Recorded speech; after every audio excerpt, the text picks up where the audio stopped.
There's been plenty of talk, justifiably so, over the past year, and more really, of course, but especially over the past 12 to 15 months about the concept of justice in many capacities: climate justice, social justice, racial justice, a number of different topics and subtopics around there. And in many ways, there's still a lot of confusion about what exactly does justice mean, and how do we communicate that, and how do we think about that.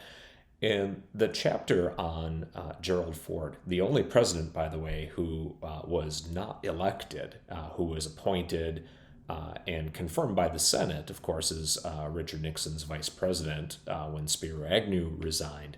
But he was the only person not elected by the American people.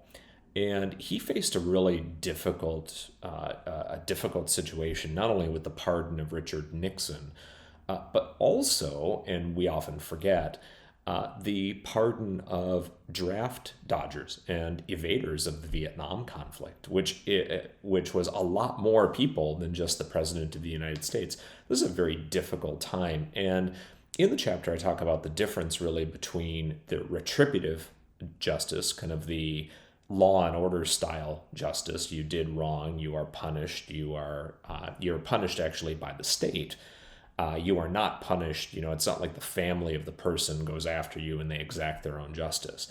It's kind of disconnected from that, to remove some of the emotion from that. The other kind of justice, though, kind of leans into that, and it's called restorative justice. And the whole idea there is to kind of lean into the emotional side. It's not about punishment; it's about restoring what was lost in the best way possible. Certainly, the kind of the law and order style has some aspects of that, with the concept of kind of paying back some of that lost in financial compensation, but it's not quite the same thing.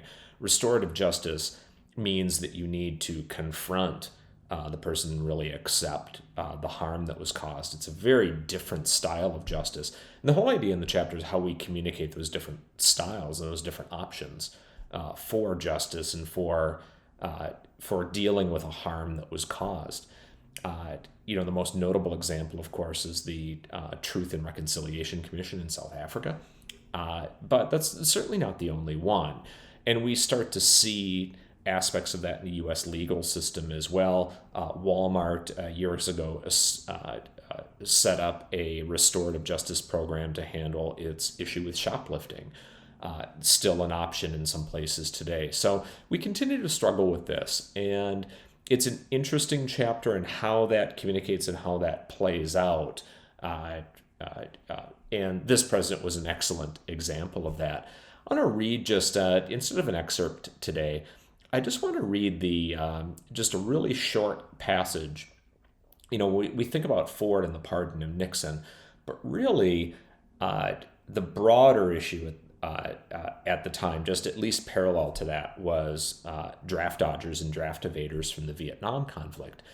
And just a short list of people that you might not have recognized or realized were part of that kind of evader, avoider sort of category. So I'm going to read you a list of names that may surprise you. You'll have to think for yourself whether that was, what you think about that now. So here are a few of the names of people who avoided service in Vietnam.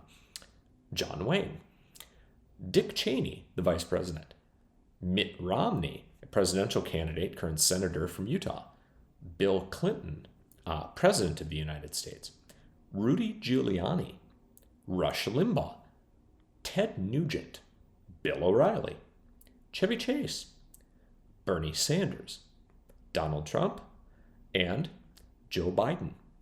So obviously those folks prefer the term, like many others, evaders, avoiders, conscientious objectors.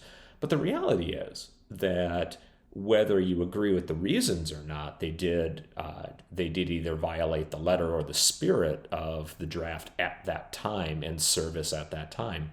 How we deal with those sorts of issues resonates today, and how we balance restorative and retributive justice. And thinking about that a little bit more clearly and with a broader set of toolboxes rather than simply jail or fines, and thinking more of a balanced approach with restoration as well as retribution is probably a more useful way to think about it. This is an interesting chapter. It will not make you feel comfortable. It's not meant to. So enjoy July 4th, Marketer in Chief, everywhere books are sold. This is the chapter on Gerald Ford.